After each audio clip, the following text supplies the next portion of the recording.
Hey. Okay, so we're going to start right now. I'm going to mute everybody so that we can have focus on the speakers. There is a chat box available, so if you have anything that you would like to say or ask, I will take questions in the chat box and we'll save them for our Q&A afterwards. So I want to start by welcoming everybody and thanking all of you for coming to this kickoff event for Dear California. I'm Brittany Dawn Cook. I'm the Executive Director from the California State Library. And it is my pleasure to be a part of this virtual series. The California State Library Foundation has been around since 1982, and we are the proud philanthropic partner to the California State Library, which resides in the Capitol Mall and also at 9th and N Street. Wow, 9th and N Street. Sorry, make that more clear for everybody.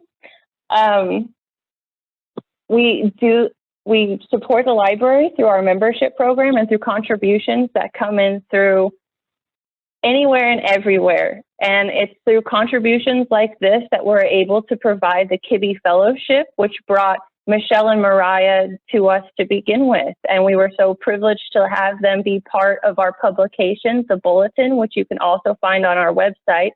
And I will show our website at the very end here so I can keep letting people in.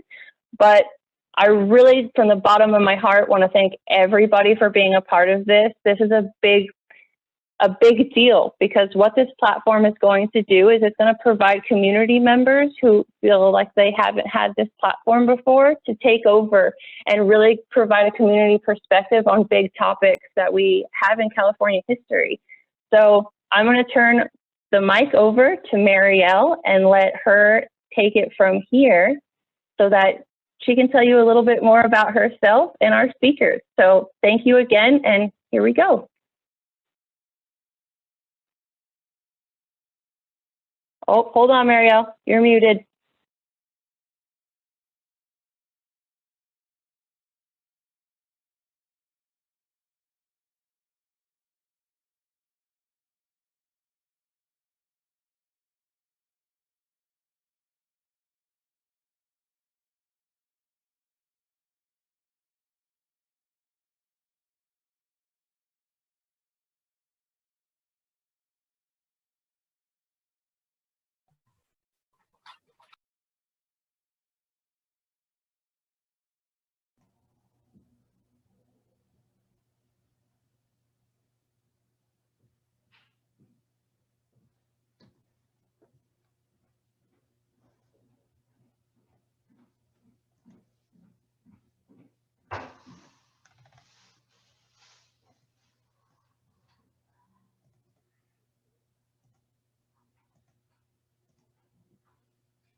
Okay, am I on? Okay, sorry about this. I'd like to start by showing a few pictures of my family. That's my mother's side. And I show this picture because my grandparents came to the United States in the 1890s. And look who's on the back wall, Abraham Lincoln. My grandfather read about this country that had a president who had no formal education, who rose to be president of the United States. And he thought, what a wonderful country this is. He came here as an immigrant in 1893. Well, country wasn't that welcoming. Here I am, and just outside our room at Jerome, Arkansas, where we were sent during World War II. Half of us were children. Marielle? Yes. We can't see your picture. You can't? No, we have to share your screen.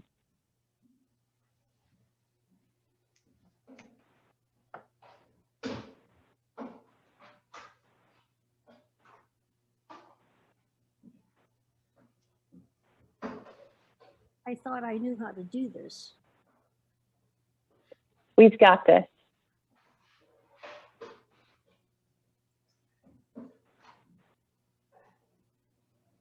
What do I need to do? You have to hit the share screen button at the bottom. It's the green one. I can't see it.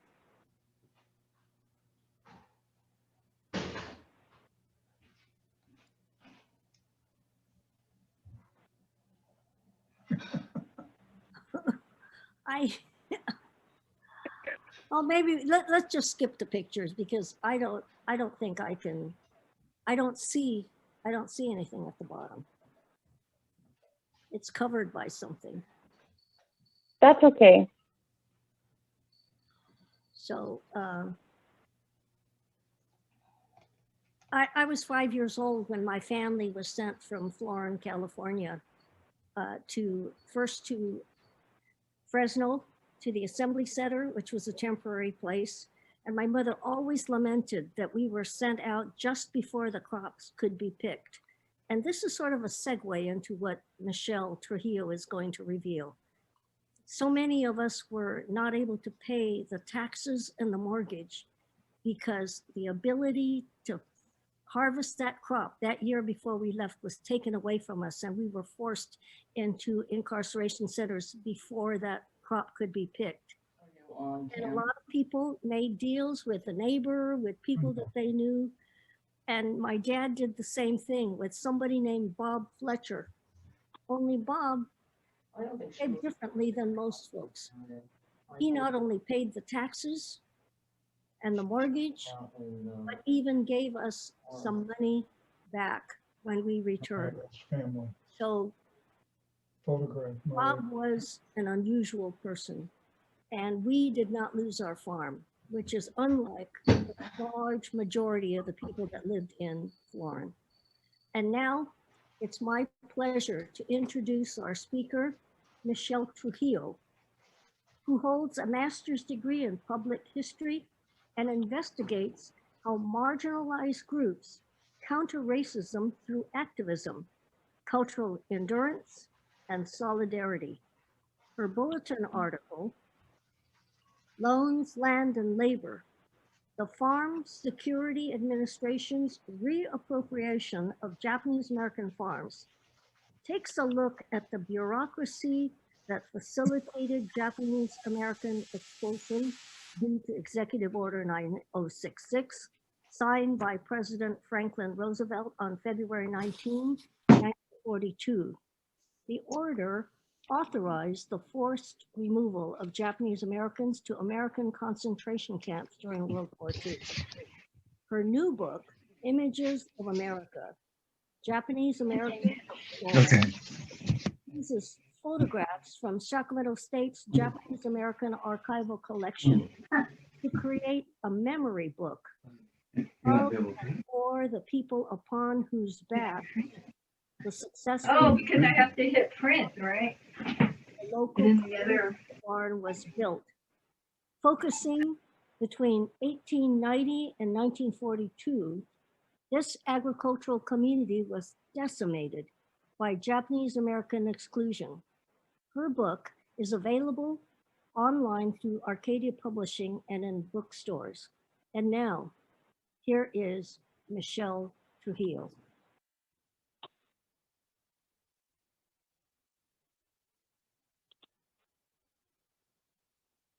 Whoop. Michelle, her sound is not on.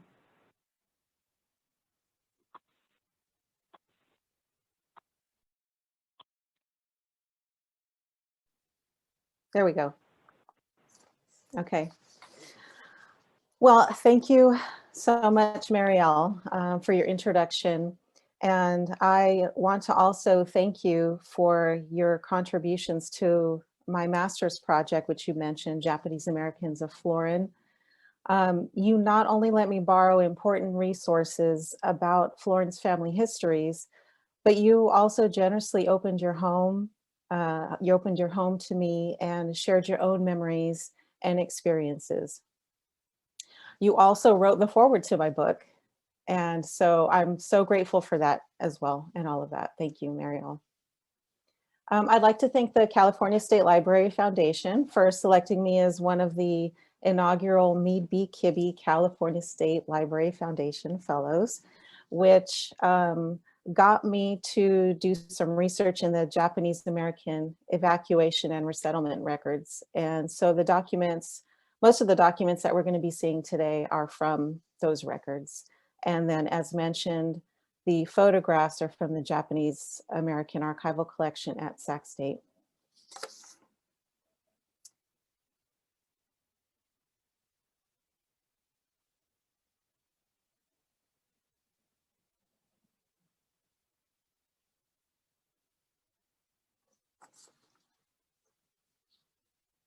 All right. At the heart of my two projects, give me 1 second here.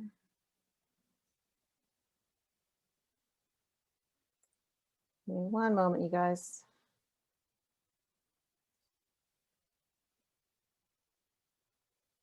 Okay. So at the heart of my two projects, the Bulletin article and my book, The Japanese Americans of Florin, is land. Therefore, I want to acknowledge areas of Florin and Elk Grove, which are between 9 and 12 miles south of Sacramento, for those of you who don't know, as Nisenan and Miwok ancestral subsistence and ceremonial land. As part of a January 16th inauguration event, New Mexico Representative Deb Holland, who's Laguna Pueblo, gave a land acknowledgement for Washington, D.C. that is fitting for us wherever we are. And it goes as follows. We acknowledge the legacy of this land's original inhabitants and find inspiration from the lands and the waters. We recognize that our country was built on indigenous land, and we pay tribute to the indigenous nations who have stewarded these lands, these waters, and animals for centuries, and who have made great sacrifices in the building of our country. I also encourage you to visit nisenan.org and to read a little bit about the California Heritage Indigenous Research Project and to see how you can possibly contribute to that. And what I'm showing now is a cover of the Bulletin number 127 and the cover of my master's project, Japanese Americans of Florin.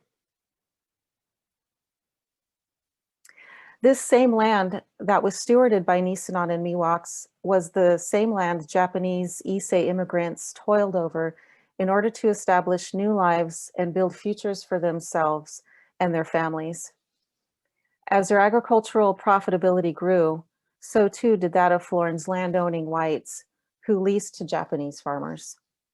And we're looking at a 1942 map showing family names of Japanese farms in the Florin and Elk Grove area, as well as a black and white photograph of a Florin farm scene where people are working on an irrigation project.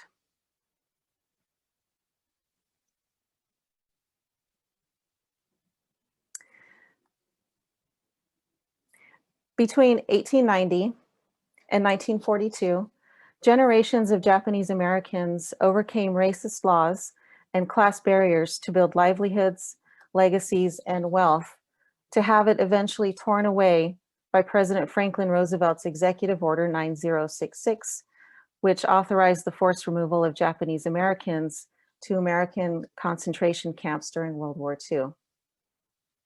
And we're looking at a couple of pictures here. On the left is a group of Florin farm owners and businessmen. This photograph is undated. And on the right, we're looking at a 1945 family portrait of the Okamuras. And the next picture is a 1918 Takeda family portrait.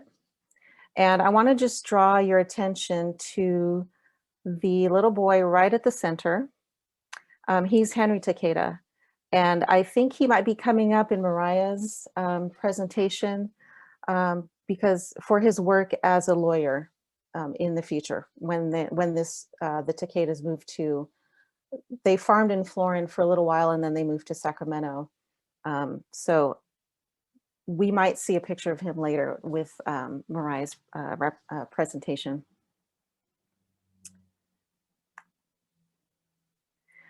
Japanese families worked long, hard days and organized for better wages with the ambition to advance beyond farm labor and into farm ownership and management. And this step into the capitalist class was a perceived threat to white farm operators, as well as a source of resentment. An observation by Mary Tsukamoto in her book that she wrote with Elizabeth Pinkerton called We the People, A Story of Internment in America, is that much of the bigotry aimed at Japanese American farmers came from, quote, many of whom were associated with the state's leading industry, agriculture. And here I pulled out some of the racist stereotype language that we see that was used against Japanese people, especially devious, unscrupulous. I also pulled out this part of the sentence. People thought this was a good opportunity to wrest control from the Japanese. And this clearly states part of the motives behind Executive Order 9066.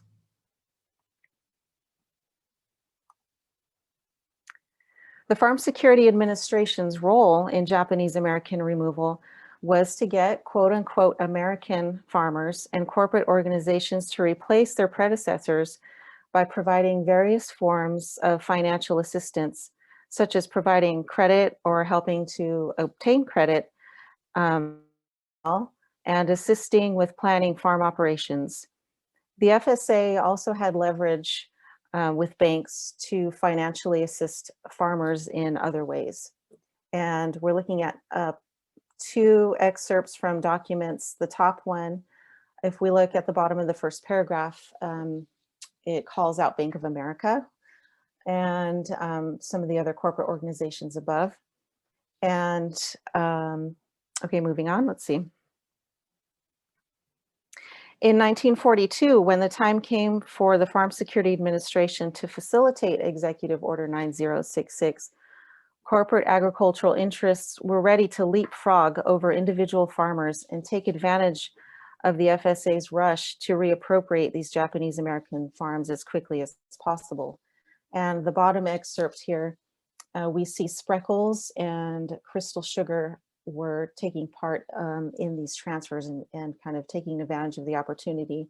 Spreckles, I believe, was in Yolo County. And Crystal Sugar, a lot of us have heard of Crystal Sugar, of course.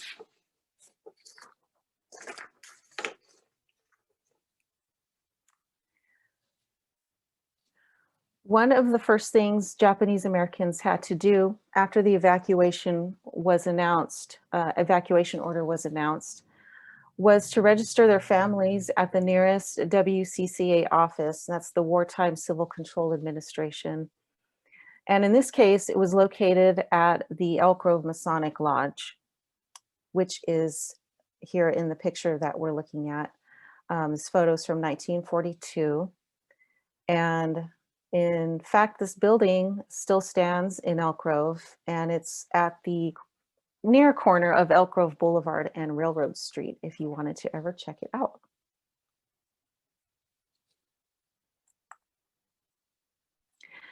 These transfers not only included land, but expensive farm equipment, outbuildings, electric water pumps, and family houses, not to mention produce growing in the ground, soon to be ready for harvesting, as Marielle mentioned in her introduction as well.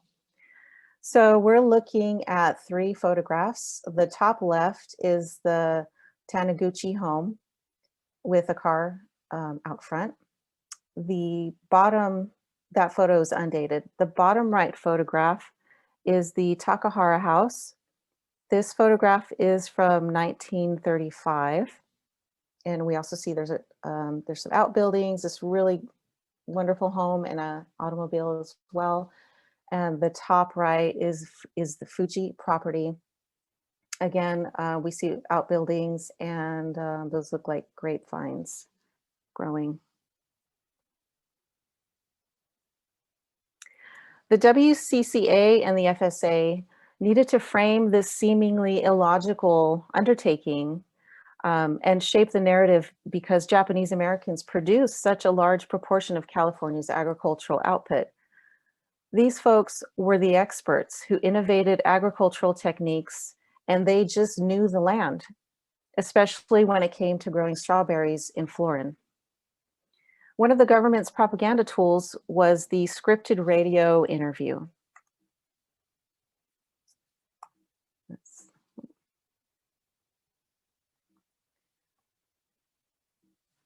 It's not letting me get to my next page.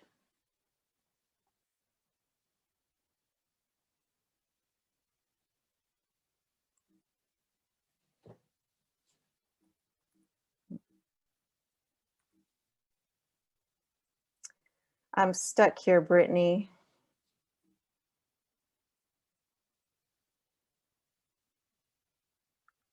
What's that? Let's see. I can't even do a stop share. I should be unmuted now. Okay. Well, this is an unforeseen challenge now. I can actually, can I grab someone who might be able to help me sort this out Yeah. really quick? Okay, hang on, I'll be right back. Sorry, thank you for waiting. Bear with us, everybody. Technical difficulties to be expected on a kickoff event. It's stuck. You'll be seen. While we're waiting, I will let more people in. Do anything. What are you trying to do? So I'm trying to get to my next.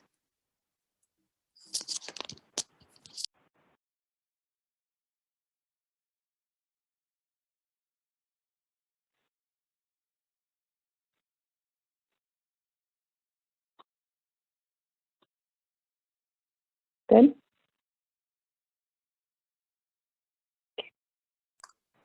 Okay, we're back to it. Okay, thank you. All right, so I just talked about my pictures here. Oh yes, okay, so here we go. I'm having the same problem.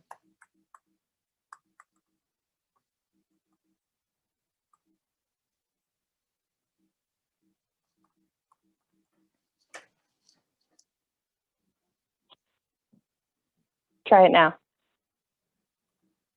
Did not work.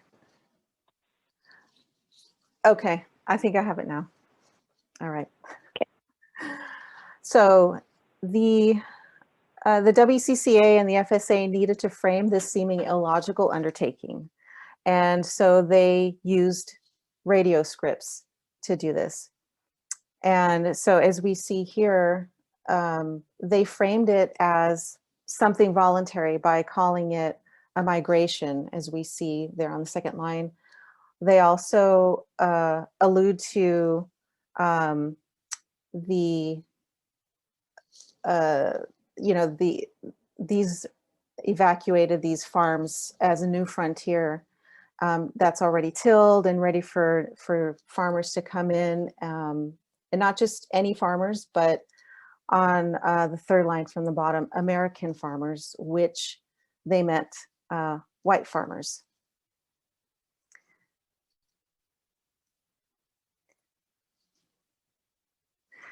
It was well known that Japanese Americans provided lots of produce and vegetables and was part of the backbone of California's agricultural economy. As indicated in the scripts we can see here, they contributed to 40% of California's vegetable harvest. This radio script addressed the obvious incongruency by spinning it as a wartime measure. So the announcer's asking the question, you know, the Japanese Americans contribute so much, aren't they going to be missed pretty seriously?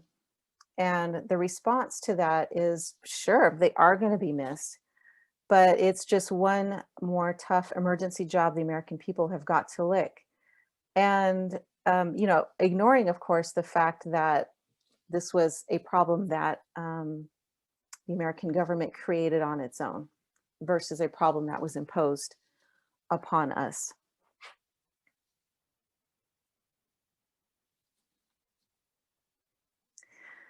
To conclude, let's have a look at a letter Eleanor Roosevelt sent in response to Mary Tsukamoto, where, you know, what really compelled me about this letter is the last two lines where it says, "I'm glad for you and wonder what your plans are for the future." And, you know, it had me think about, as I was researching the photographs, especially looking at these faces and looking at these people and, you know, knowing about the experiences that they had, but also that were coming to them in the future. And so I want to end with two sets of photographs.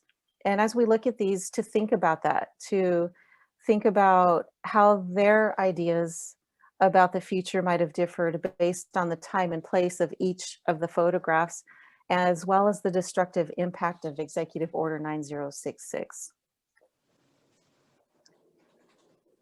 So we have two photos here. On the left is a 1935 Takahara family portrait.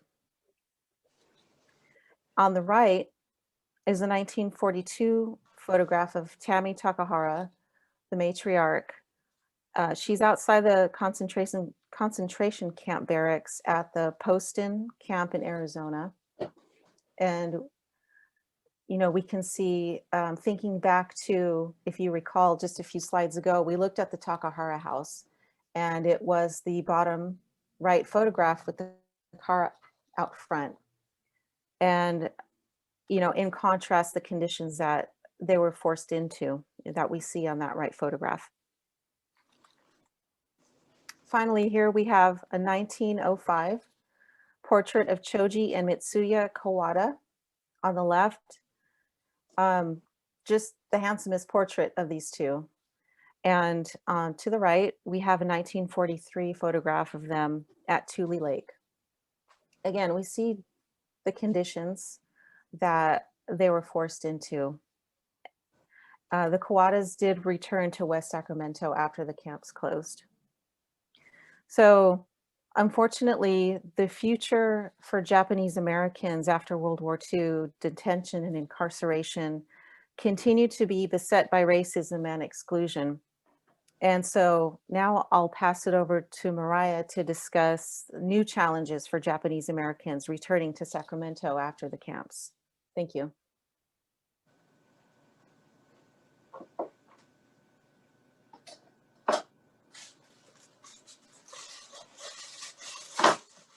Hi, I think we're turning over to Marielle, right? Yes.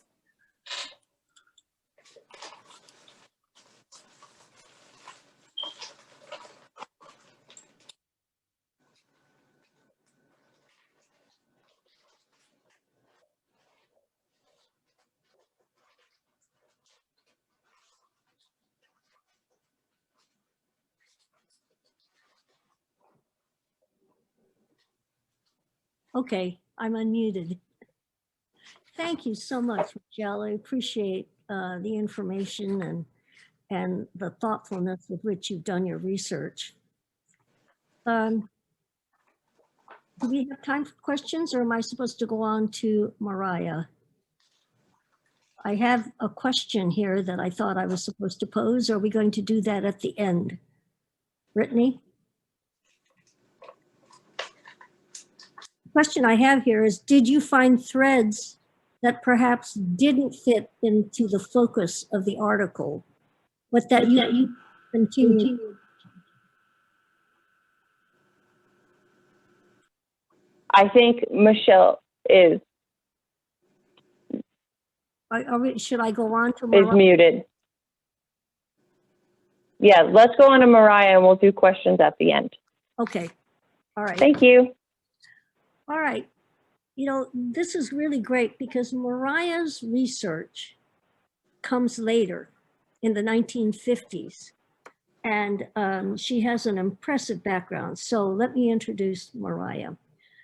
Mariah Urlinskas is an independent archivist and PhD candidate in public history at the University of California, Santa Barbara.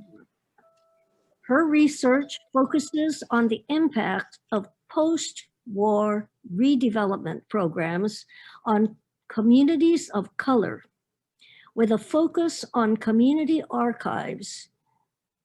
She is the former director of the preservation program at the Bay Area Video Coalition and is a founding member of the Community Archiving Workshop, CAW, a collective of film and video archivists who work to help communities maintain intellectual control over their legacy recordings. She manages CAW's Institute of Museum and Library Services funded Training of Trainers project and the National Endowment for Humanities funded Audiovisual Collections Care in Tribal Archives project. Mariah has worked as a consultant for the Smithsonian Institution, the San Francisco Arts Commission, and was also the manager of Diversity and Inclusion Fellowship programs for the Association of Moving Image Archivists. She has published articles in the Knowledge Creation, Dissemination, and Preservation Studies and Places Journal. Now it's my pleasure and privilege to introduce Mariah.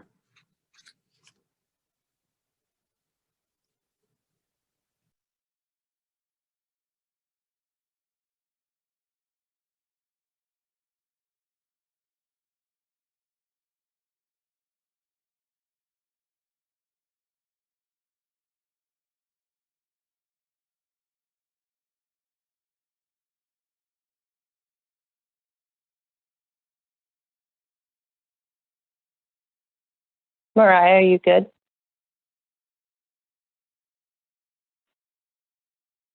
Oh, hold on.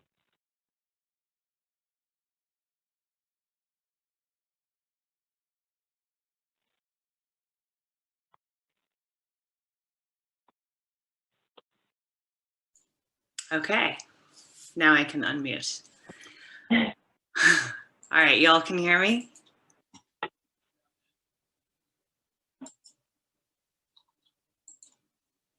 All right, I'm gonna screen share and hopefully somebody give me a thumbs up that you can see the screen and hear me. Awesome. Okay, I'm gonna get started.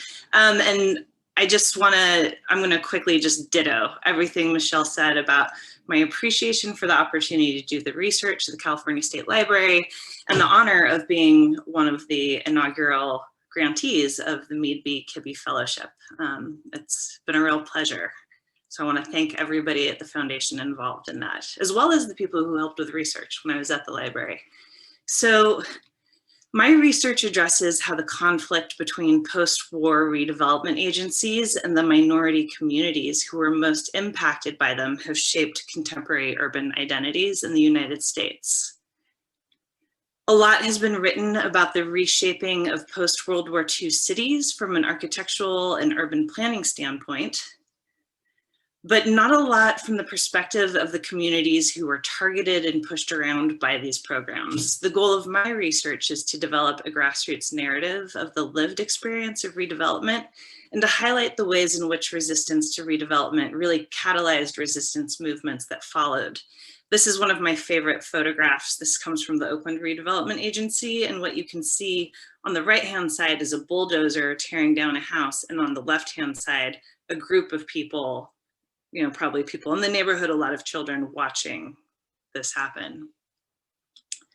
So I've done a lot of research and writing about the city of Oakland and the neighborhoods that were destroyed or dislocated by redevelopment programs there. So what I wanted to seek out to do when I started my research at the California State Library was to take a wider and more comparative look at redevelopment programs at a statewide level. But I immediately just got hung up on the state's very first redevelopment program, which basically took Sacramento's Japantown off the map. A little bit of background on redevelopment programs, and this is an extremely abbreviated history. The Housing Act of 1949 authorized loans for cities to address urban blight and slums. totaling upwards of $1 billion in funding, the Housing Act required that cities repay only 1/3 of their loan, and that could be fulfilled in kind through development of infrastructure projects like highways or public facilities. Urban renewal aimed to eliminate slums, but no clear legal definition of the term slum or the term blight existed in the law, which left the execution of redevelopment programs largely open to local interpretation. In 1951, California codified the Community Redevelopment Law, and it became a part of the California Constitution.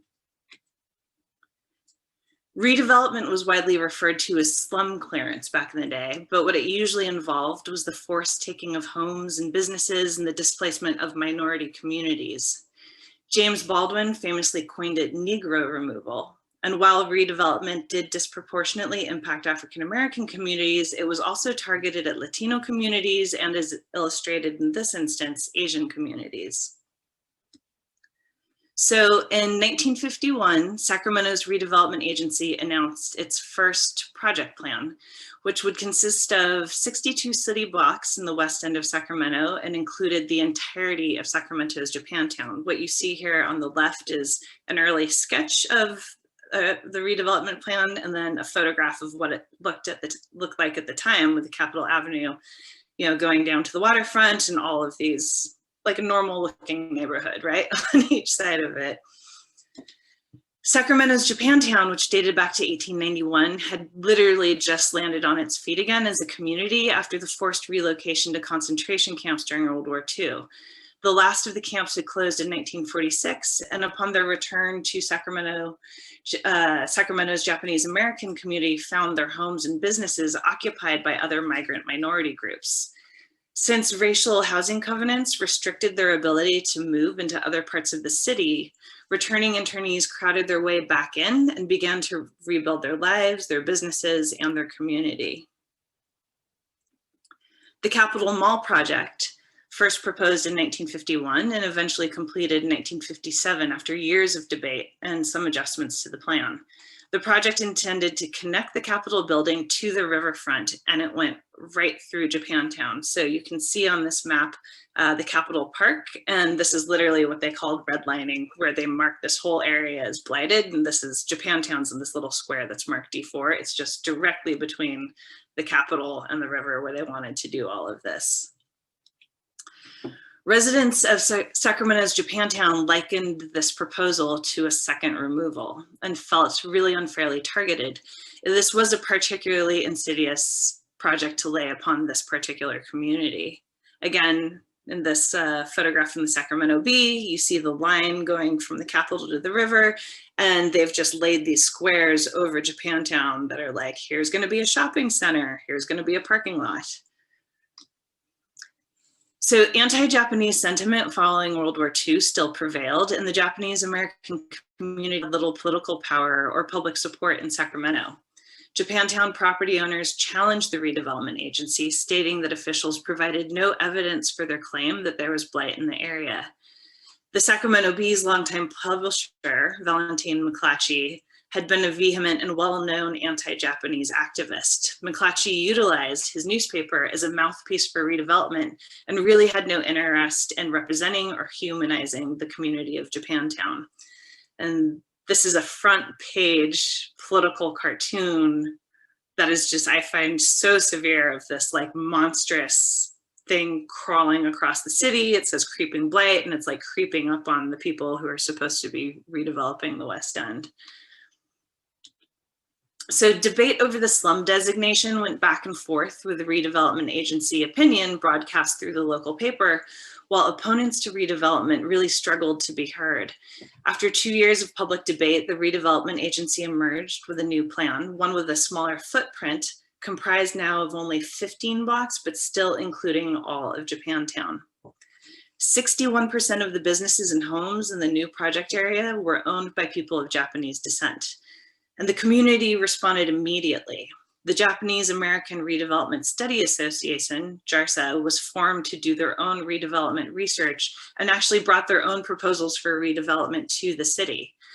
Attorneys Nathaniel Colley and Mamoru Sakuma represented West End residents in the legal battle. Henry Taketa, who Michelle showed you the picture of as a small child, was an attorney, and his office was actually right in the heart of the redevelopment area. He can be seen in this photograph. This is actually a newspaper grab, which is why it's such a bad photo. But he can be seen in this photograph speaking in a public hearing in which over 200 community members packed the city council chambers. And he is quoted as saying, "We know from our wartime experience that there is considerable financial loss to being dislocated and relocated. We are evacuees and we have a definite phobia against dislocation." However, the final blow to Sacramento's Japantown community came on July 1st in 1954, when San Francisco mega developer Ben Swig put forward a proposal to fund the development of a pedestrian shopping mall across much of the contested area. Swig wowed city officials with modern architecture and offered an investment of $10 million, which is $94.5 million in today's dollars, to erect a shopping center between 2nd and 5th Streets and L Street and Capitol Avenue. 3 weeks later, Sacramento City Council unanimously approved the redevelopment agency's plan. What became known as the Capitol Mall project cleared the way for bulldozers to enter the area. The Sacramento Redevelopment Agency completed acquisition of the properties through eminent domain in September 1956, and demolition of Japantown began in January 1957. By March of 1961, all 310 parcels in the area had been flattened and over 4,000 residents were displaced. The Capitol Corridor, I would say, is a monument to the failure of redevelopment. It's a ghost town of generic retail chains which sit eerily empty where the bustling and diverse West End community once stood. Unfortunately, the financial success of this project, which saw property values increase as enormous office buildings were erected, set the standard for redevelopment projects not only in California, but throughout all of the United States. But the West End community and the people who fought for its right to exist carried on. When the Japanese American Redevelopment Study Association in Sacramento dissolved, many of its former members remained politically active despite losing their fight against the redevelopment agency. Sakuma Mamoru, sorry if I'm saying that name wrong, continued with his law practice in Sacramento and was appointed to the Superior Court of California in 1963. Nathaniel Colley became one of Sacramento's most prominent civil rights advocates. He served as chairman of the legal committee of the NAACP. He was one of the lawyers who successfully argued in the California Supreme Court to reverse Prop 14, which had allowed property owners the right to refuse to sell property to anyone based on their race. And Henry Taketa, the little boy in Michelle's picture, who you see here on the right, he also continued his own law practice in Sacramento and was a leader in the JACL and continued to champion the history of Sacramento's Japanese American community, including, amongst many projects, the dedication of a historical plaque at the Walerga Detention Facility in 1987, and the identification and reburial of 11 internees at Tule Lake in 1989. So I like to end this presentation on this note because many people read the history of redevelopment as one of physical destruction, which it was, of neighborhoods. But what they overlook is what an incendiary moment this was for grassroots organizing.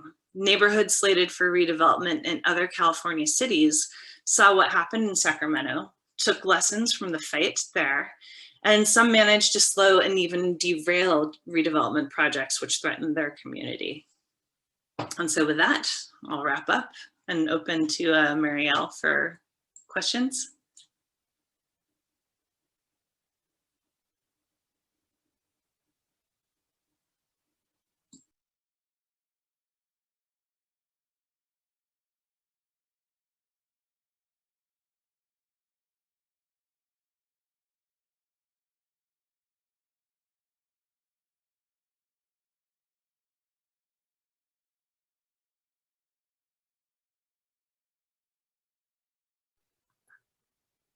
Okay, I think I'm unmuted.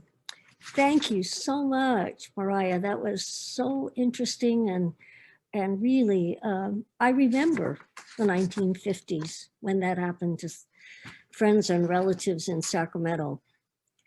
I think I'll start with questions for Mariah and then we'll go on to questions for Michelle Trujillo. So for some of you who would like to pose a question, use your chat button. And I believe that Brittany, who is, I think, our designated leader, will be able to read those out to us. But here's a question that I have. Were there any particular challenges or surprises in your research process that you can speak on? Is there anything that you'd like to mention? Mariah, can you hear me? You can't hear me? But she's muted. Brittany, can you? Okay, there. I think I'm unmuted. Sorry. No, thanks for everyone's patience. Yeah, I think the main thing would be that, you know, in doing the research, it required that I do an immense amount of reading between the lines, because I was working mostly with documentation that came from the city, that came from the Sacramento Bee, that came from essentially the power, right? And so I had to do a lot of piecing together a timeline by reading the paper, really reading between the lines about what the paper was saying and where you could pick up some of the voice of the people who weren't being allowed to broadcast their opinions in the paper, and then matching that against public meeting notes, which I was able to look at as well, which was the only time that members of the Japantown community could go on record. And they did go on record and they were recorded in the public meeting notes, but they actually weren't often quoted in the paper. So it was like really piecing back and forth between two different sources to try to elevate the voice of the West End residents. I would say that was the biggest challenge. Okay. Brittany, are there any questions that came through on the chat line? Absolutely. So we've got one for Mariah. Mona, which is one of our newest board members, by the way, was wondering when the redlining of Japanese communities when was the redlining of Japanese community made illegal so they could purchase property wherever they wanted?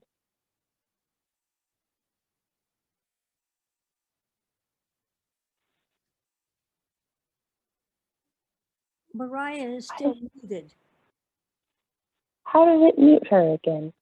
I don't know, but I see her it is muted. Yeah, I'm sorry. I thought I should mute myself when I wasn't speaking, but I'll just leave it That's okay. muted and be very quiet. I think the question has to do with when were the laws changed so that non-white people were allowed to move wherever they want. That's how I'm interpreting that.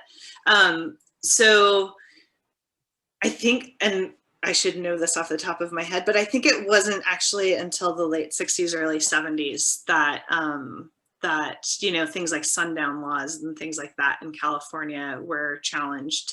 I really should know that off the top of the head, and I'm sorry that I don't. But I'm going to say late 60s, early 70s. Okay, we have another question for Mariah. This is from Maddie Taramina. She is the director of our Sutro branch out in San Francisco. For anybody in the crowd who's from San Francisco, we do have a branch of the State Library out there. Please go visit it when it's open to the public again. She said, I'm not from Sacramento, so forgive my ignorance. Was Saks Chinatown also located near Saks Japantown? As a visitor, I always marveled at why Saks didn't have a Japan or Chinatown, especially given that Saks was the start of the railroad heading east. Mm-hmm. Yeah, there was a Chinatown directly adjacent to the West End, and that actually was a whole different redevelopment project. And there are a couple of city blocks that are still considered Chinatown, right? I'm not a Sacramento resident myself either, so somebody else could speak to this, but there is right across the street from the train station a pretty large development, which is a redevelopment project that is supposed to sort of represent the past Chinatown. And includes like Yes. some Chinese American businesses and I believe a senior living facility. I think Yes, it's you're correct. one square block. It's not Yeah. a big 1 square block. Yeah. square block. Okay. I have a question for Michelle. Did you find threads that perhaps didn't fit in the focus of the article you wrote, but that you want to continue researching? You know,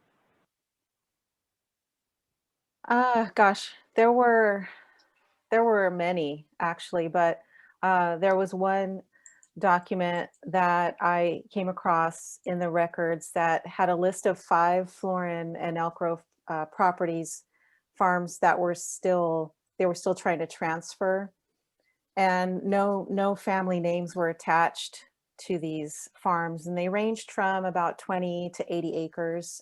They grew grapes and strawberries, and also included, farm equipment and houses and all that. So I would be interested to see, which families that those properties belong to. well, I'd like to share one piece of information that I remember my father speaking of.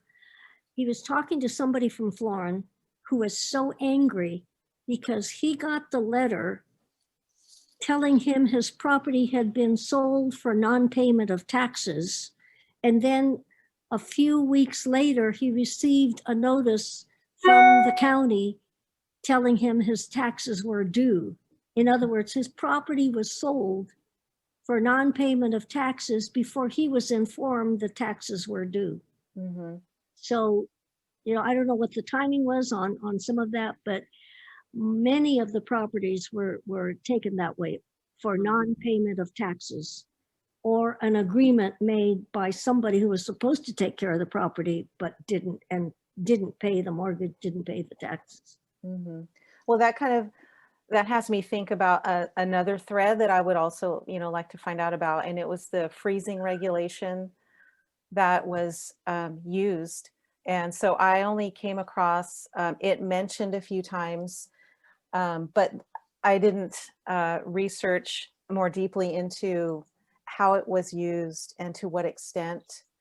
So I believe it allowed the FSA to come in and basically just take over a farming operation, a Japanese American farming operation, and then, do with it what they will, dispose of it however kind of they wanted to.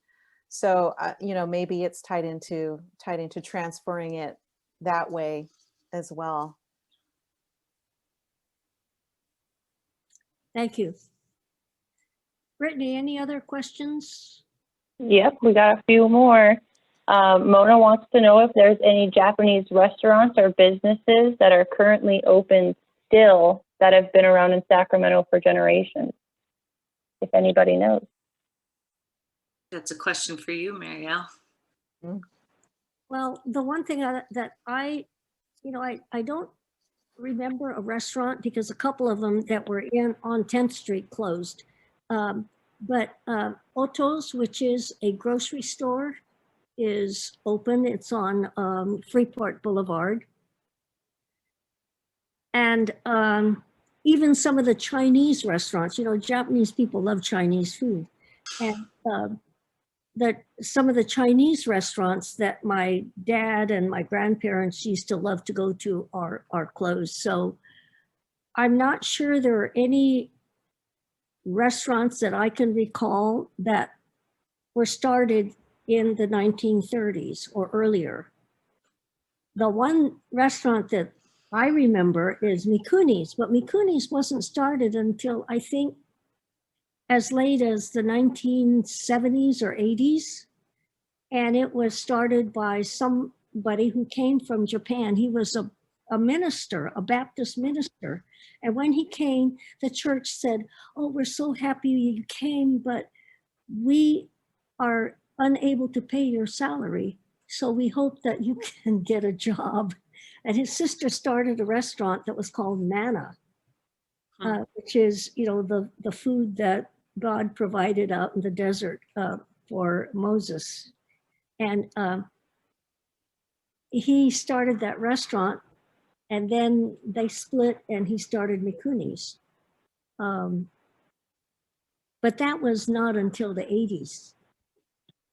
So Okay. anybody out there that knows? Yeah, let's put it in the chat.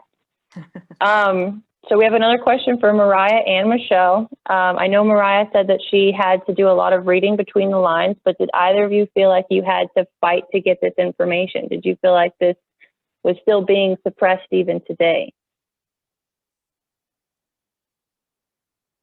Do you want to go first, Mariah? Yeah, I don't have a lot to say to that. No, I didn't have to fight to get the information because the whole way I was doing my research was at the library and with the help of the librarians. And there actually is a lot more information that I felt like I would have liked to have gotten, but I had to keep the focus of my research very narrow. Like, I know that the JACL had just gotten a grant to digitize all of their newspapers at the time, and they were going to become available, and that would have been a really great resource, but it just didn't line up with the time frame of my research. So no, I didn't feel like I had to fight for it. I didn't feel like, you know, because my research was really focused on the redevelopment agency.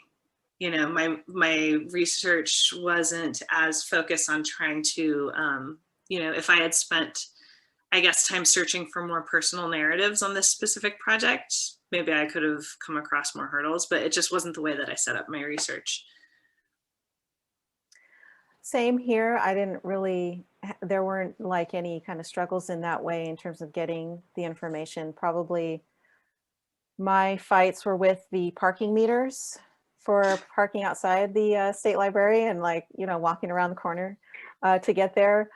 And yeah, that was probably the worst of it. But because I was able to, I'll show you. I still have it, Brittany. Okay, I'll turn it in at some point. But this is the, you know, the booklet that I used as my, you know, my finding aid to kind of find the records. And so really the hardest thing was to go through these pages and then narrow down what I thought covered the topic and the subject that I was looking for, and then going to the library and getting the microfilm and going through the microfilm. So, but that's research. That's not a fight, but that's Okay. the process. We've got a couple more. Marielle, do you want to ask some more questions before I read the chat? Yeah, I have one question. I'd like to see some student go into the county records and actually trace what happened to the property. In other words, there must be some kind of record as to some Japanese family owned it and then it got transferred to somebody else for non-payment of taxes. It would be interesting to see the timeline on that, because I think of my dad's friend who got the letter that his property had been sold for non-payment of taxes before he got the letter that the tax was due. So I'd be interested to know how that worked. Okay. So we have a question here from Catherine. Are there any historical markers or signs recognizing these areas? Yes, in Florin, there's sort of and there was an argument between the white settler families and the Japanese families that were in Florin. The county decided they would put a marker up, and actually they put markers up representing the settlers, but did not really put that much up about the Japanese who lived there. The comment was that they aren't here anymore. So there's still an element of that, and that just occurred like 10 years ago. Okay. But there Michelle, Mariah,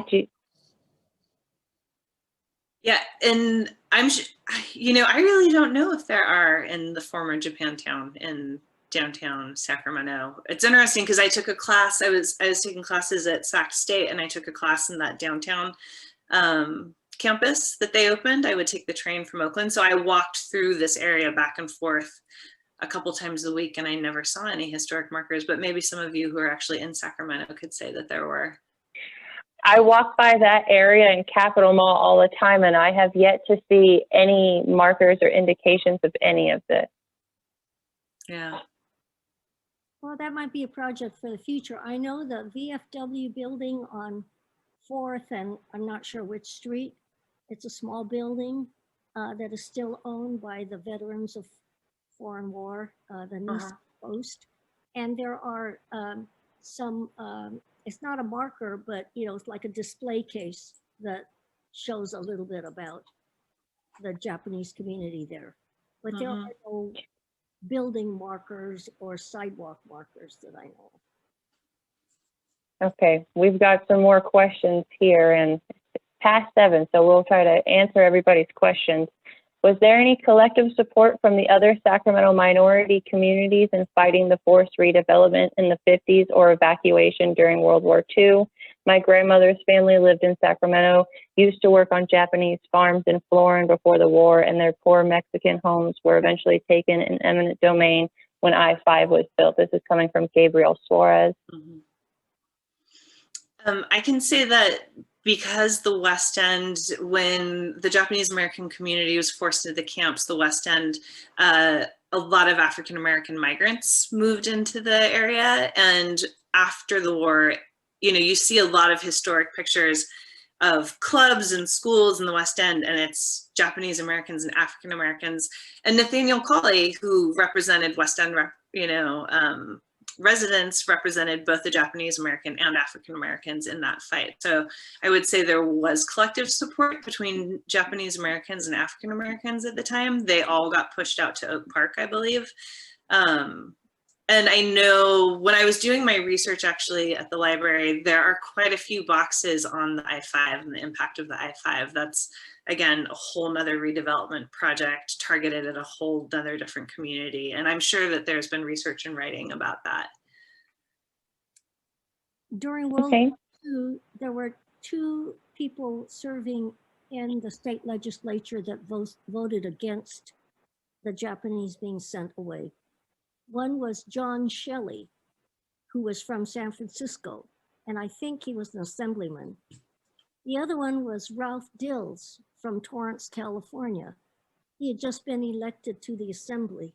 There were 2 votes against the evacuation, or whatever they want to call it, the forced removal, and everybody else in the state legislature voted for it. And I think the San Francisco ACLU was supported, but not the National ACLU in 1942. Thank you, Marielle. We have a comment from Maddie saying that a marker exists on 9th Street down from the resources building as you head towards U Street. Thank you, Maddie. What would you say to folks who don't believe that racism is structural, given the implications of your cases for today? This is coming from Courtney Gatto. I would say you just have to look at the documents. And it's, you need to look at the documents and understand the historical context. And that was one of the strengths of for example, those radio scripts that I pointed out, and in terms of how language was used to shape the story, to shape the narrative. And I said that it seemed like it was an illogical thing to do. Why would you push out the experts on, of the land, of growing and contributing such a huge part of the California's economy? And because it doesn't make sense. And that's when I started my research. That's where I was coming from. It's like, why would this happen? And looking at the words that were used and the process, for example, being able to come in and freeze the farms and basically take it by force. You have to look at these pieces, not necessarily individually, but together, and together it creates a clear picture, I think. Thank you, Yeah, Michelle. I would say just read anything about American history, other than the 1776 report.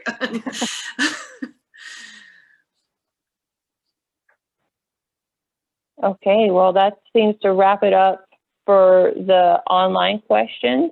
Marielle, do you have anything else you want to finish with? No, I want to tell both Michelle and Mariah how grateful I am for the research that you're doing. And I know that there will be more researchers in the future that will ferret out more questions. It was, sociologists call it a mass migration. We were actually forced from the West Coast because we were seen as competitors maybe.